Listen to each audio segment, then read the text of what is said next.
طریقوں سے تم نوٹیں اور روپے کماتے ہو یہاں یا وہاں یا اپنے دیشوں میں اپنے ملکوں میں، لیکن یہ دونوں چیزیں تمہارے ساتھ جانے والی نہیں ہیں، ایک ہی چیز جائے گی۔ اس لیے یہ مال جو ہے دنیا کے اندر جس کے آپ مالک ہیں، یہ مال آپ کا نہیں ہے، یہ اللہ کا دیا ہوا مال ہے۔ آپ کے مرنے کے بعد میں یہ مال آپ کی اولاد میں تقسیم کیا جائے گا، اس طرح بھی غریبی دور ہوگی، ہے کہ نہیں؟ بھئی آپ مالدار ہیں لیکن آپ کے بچے بیچارے نادار ہیں، نہیں ان کے پاس، آپ کے اعزہ ہیں، آپ کے اقارب ہیں، آپ کی بہن ہے جس کی شادی بیاہ ہوگی، غریب ہے، تو آپ کا جب مالدار ہیں، سیٹ ہے، آپ کا حصہ جب تقسیم ہوگا تو ظاہر ہے اس کو ملے گا کہ نہیں ملے گا؟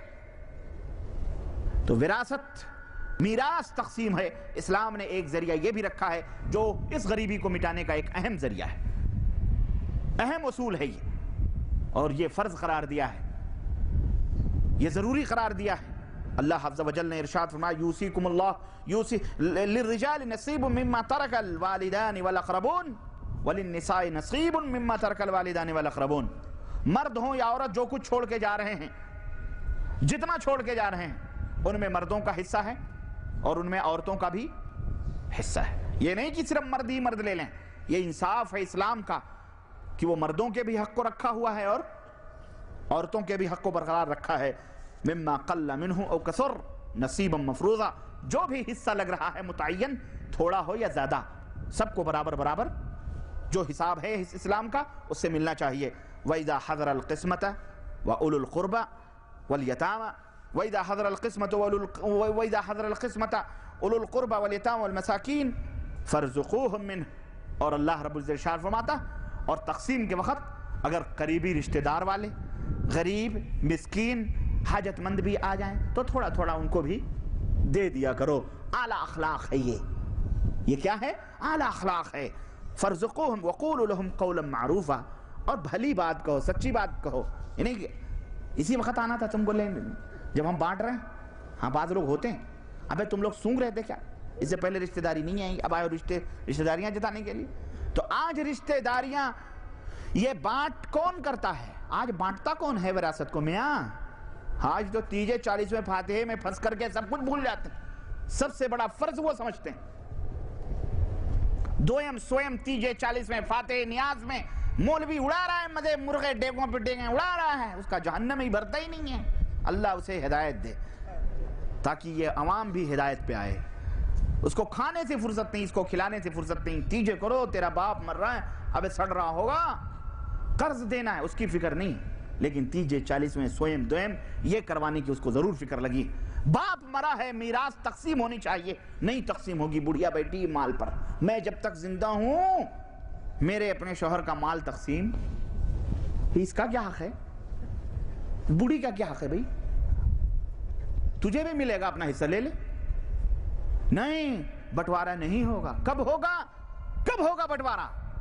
جب دو چار ختم ہو جائیں گے، ہاں، جب سر پھٹول ہوگی، جب خون بہیں گے، جب دلوں کے اندر خلیج پیدا ہوگی، جب دشمنیاں جب تک نہیں ہوں گی، تب تک بٹوارہ نہیں ہوگا۔ یہ ہے ہمارا مزاج، اسلام ہے یہ۔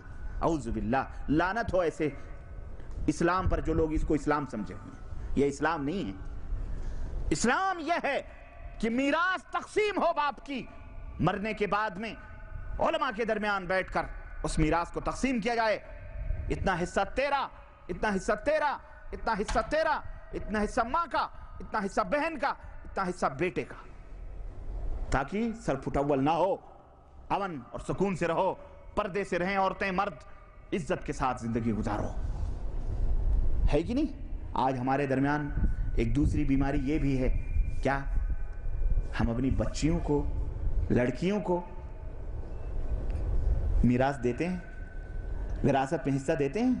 ہم نے شادی کر دی، ہو گئی اس کی، خلاص جہیز دے دیا۔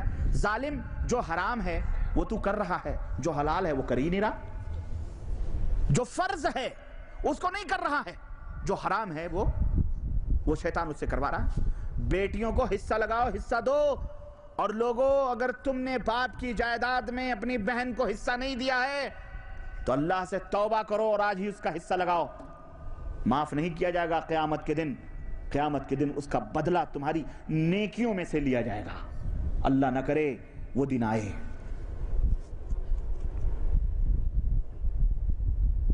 بہت سارے لوگ پلجھا پھسلا کر ارے میری پوری جائیداد تیری ہے لے لے بہن، ڈائیلاگ مارتے ہیں. ہاں ڈائیلاگ مارتے ہیں، تیری ہے. لینے پہ آئے تو نانی مرتی ہے پھر. نہیں، جو حق ہے اس کا. اور میری بہنوں تم بھی معاف نہ کیا کرو، لے لو لے لو، تمہارا ہے. کل کو خدا نہ کرے اگر طلاق ہو گئی تو تمہیں تو کوئی پوچھنے والا بھی معاشرے میں نہیں رہے گا. مسلمانوں کے اندر تو ایک بیماری، یہ تو سر سے پیر تک بیماریوں میں ڈوبے ہوئے ہیں. طلاق ہو گئی تو دوسری شادی تمہارے لیے مشکل ہو جائے گی. شوہر اگر مر بھی گیا تو تمہارے لیے مشکل ہو جائے گی. کافروں کی صحبتوں میں رہتے رہتے ان کا دماغ کافرانہ ہو چکا ہے، ذہنیت کافرانہ ہو چکی ہے. دوسری شادی کون کرے؟ یہ عورت بھی بعض ایسی ہوتی ہیں، ایک دو بچے جوان ہیں، ادھر ادھر کھڑکی سے تاک جھانک لگا لیں گی، حرام کاریوں میں ملوث ہو جائیں گی. لیکن اگر ان سے کہو کہ شادی کر لو، نہیں یہ ہمارے پیار کی نشانیاں ہیں، میں ان پہ زندگی گزار لوں گی بڑے پال پوس کر کے. اس کو دیکھو، حضرت اسماء بنت عمیس رضی اللہ تعالیٰ عنہ، پتہ ہے آپ کو کس کی بیوی ہے؟ حضرت جعفر کی بیوی، جو شہید ہوئے غزوہ موتا میں، اور اللہ کے نبی صلی اللہ علیہ وسلم نے جن کے بارے میں بشارت دی کہ ان کے دونوں بازو کٹ گئے جہاد میں. اسلام کا جھنڈا ان کے ہاتھ میں تھا، دشمنوں نے ایک بازو کاٹا، جھنڈا گرنے والا تھا دوسرے بازو میں لے لیا، دشمنوں نے دوسرے بازو بھی کاٹ دیے، تب جھنڈا گرنے والا تھا تو حضرت زید نے اس جھنڈے کو سنبھالا. اللہ کے حبیب نے فرمایا کہ جعفر کو اللہ نے 2 پر عطا فرمائے ہیں جو جنت کے اندر اڑتے پھر رہے ہیں، ان دونوں کٹے ہوئے بازوؤں کے بدلے. اللہ اکبر.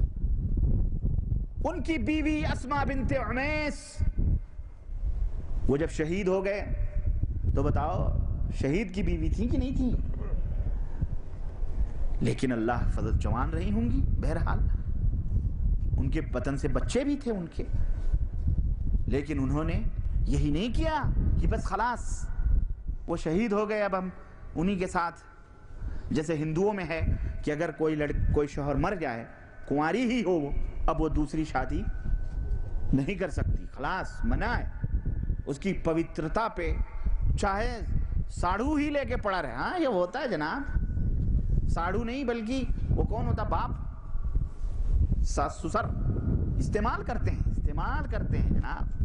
5 ہاتھ کی بیوی ہے، 2 ہاتھ کا لڑکا ہے، بچپن میں شادی ہو گئی، وہ کیا کرے گا؟ سب معاشرے کی خرابیاں ہیں ان کے اندر بھی. بہرحال وہی چیزیں ہمارے مسلمانوں کے اندر بھی آ گئی ہیں، آئی ہوئی تھی. دھیرے دھیرے اللہ تعالیٰ اصلاح عطا فرمائے، دھیرے دھیرے دور ہو رہی. لیکن یہ اندر کی میں باتیں بتا رہا ہوں، سب یہ ہو رہا ہے. تو وہ شادی نہیں کر سکتی، بھلے ادھر ادھر بدکاریاں کروائے، کچھ بھی کروائے، یا تو ستی ہو جائے، جا کر کے ستی ہو جائے. میرے عزیزوں، میرے دوستو، اسلام کو سمجھو ذرا، اسلام کا مزاج سمجھو. اپنی بیٹیوں کو حصہ دو، یہ اسلام ہم کو سکھاتا ہے. میراث تم اگر اپنی کمائیاں نہیں دے سکتے تو کم از کم اس کے باپ کے اس میں تو میراث دو نا. ایک برائی 10 برائی کو جنم دیتی ہے. تم نے میراث دینا بند کر دیا، غربت و افلاس ان غریبوں کے بچوں پر، ان کی طلاق ہو گیا، اس کا بیچارے کا اس کا کوئی ٹھکانہ نہیں، نہ اس کو رہنے کا گھر، نہ اس کو تو ادھر برتن مانج رہی ہے، ادھر برتن مانج رہی ہے، وہ کچھ اس طرح بدکاریاں، زناکاریاں ماحول اور معاشرے کے اندر پنپ رہی. اگر آپ حصہ دیں گے، اس کا گھر ہوگا، وہ بے فکر رہے گی. کہیں کبھی کچھ بھی ہوا تو آ کے اپنے جھوپڑی ڈال کر اپنے زمین میں رہ تو سکتی ہے. وہ تمہارے گھر میں بھی اس کا بھروسہ نہیں ہو، سہارا نہیں ہوگا، کیونکہ بھاوجیں تان و تجنی کر کے اس کے جسم کو، دل کو چھلنی کر دیں گی. ماحول بڑا خطرناک ہے. اس لیے اللہ کے عذاب سے بچنے کے لیے وراثت غریبی کا علاج اسلام نے یہ وراثت کے اندر بھی رکھا ہے. تیسرا علاج ہے، اللہ نے ابھارا ہے کہ وقف کرو، وقف کرو اپنی جائیداد کو. اللہ نے تمہیں مال دیا ہے، اللہ کی راہ میں نیکیاں کمانے کے لیے وقف کرو. 1/3 تو اپنے جائیداد میں وصیت کرو اللہ کی راہ میں، یا کسی غریب کے لیے، کسی مسکین کے لیے، کہ بھائی ہمارے پاس 10 بکریاں ہیں، ہے نا، اس کے 3 حصے لگا کر 1 حصہ ہم فلانے کے گھر میں دے رہے ہیں تاکہ اللہ تعالیٰ، وہ غریب ہے، وہ اس کے بال بچے کھائیں گے پئیں گے. 1/3 حصہ تم وقف کر سکتے ہو. تمہاری کھیتی ہے، تمہارے باغات ہے، تمہاری جائیداد ہے، تمہاری کمپنی ہے، تمہاری فیکٹری ہے، اس میں 1/3 اللہ کی راہ میں تم وقف کر سکتے ہو. یہ اسلام نے اس کو کیا ہے، اور یہ بھی غریبی کو مٹانے کا ایک بہترین علاج ہے. اور چوتھا علاج کیا ہے جس سے ہم بہت دور بھاگتے ہیں، وہ توبہ اور استغفار ہے. اگر تم غریب ہو تو ایمان اور عقیدے تو صحیح ضروری ہونے چاہیے، کیونکہ مشرک کے لیے نہ یہاں وَمَنْ أَعْرَضَ عَنْ ذِكْرِي فَإِنَّ لَهُ مَعِيشَةً ضَنْكًا. اللہ فرماتا ہے ہمارے ذکر سے اعراض کرو گے تو ہم زندگی تنگ کر دیں گے. تو اسلام نے کہا توبہ استغفار کرو، عقیدہ تمہارا درست ہو، عمل تمہارا صحیح ہو، البتہ گناہ وغیرہ ہوں تو اگر غریب ہو یا مالدار ہو، کوئی بھی مالدار ہوگے تو اللہ نیکیوں میں اور زیادتی عطا فرمائے گا. غریب ہوگے تو اس کا ثمرہ کیا ہے، پھل کیا ہے توبہ و استغفار کا. چنانچہ اپنی غلطی پر نادم ہو. توبہ کا مطلب یہی ہے کہ یہ نہیں کہ شام کو پی صبح کو توبہ کر لی، رند کے رند رہے ہاتھ سے جنت نہ گئی، ایسی بات نہیں. توبہ کا مطلب یہ ہے کہ آپ اس غلطی کو چھوڑ دیں، اپنی غلطی پر نادم اور شرمندہ ہوں، اور تیسرے یہ کہ آئندہ نہ کرنے کا آپ پختہ ارادہ کریں. اور چوتھا یہ ہے کہ اگر کسی کا مال آپ نے، یہ نہیں کہ سب کائنات لوٹ کے 70 چوہا کھا کے بلی چلی، آپ حج کرنے آئیں، چلو خانہ کعبہ میں توبہ کر لیں گے، کوٹھی تو بن گئی، کمپنی تو قائم ہے، خلاص توبہ کر لو، ربانی صاحب نے بتلایا ہے، معاف. نہیں، سنو، جس کا مال لیا ہے، غصب کیا ہے، اسے واپس بھی کرو. توبے کے اندر شرطوں میں سے چوتھی شرط ہے کہ اگر کسی کا مال لوٹا ہے، چوری کیا ہے، غصب کیا ہے، تو وہ مال اس کو واپس کرنا ضروری ہے، ورنہ اس کی توبہ قبول نہیں ہوگی. نوح علیہ السلام نے اپنی امت کے سامنے کیا بیان دیا؟ کہا ایمان اور عقیدہ درست کرو، اور کیا فرمایا؟ فَقُلْتُ اسْتَغْفِرُوا رَبَّكُمْ إِنَّهُ كَانَ غَفَّارًا. اے میری قوم کے لوگ، اللہ سے مغفرت طلب کرو، اپنے گناہوں کی معافی مانگو، اللہ بہت زیادہ گناہوں کو معاف کرنے والا ہے. يُرْسِلُ السَّمَاءَ عَلَيْكُمْ مِدْرَارًا. اگر تم ایسا کرو گے تو اللہ تمہارے لیے آسمانوں سے موسلا دھار بارش فرمائے گا.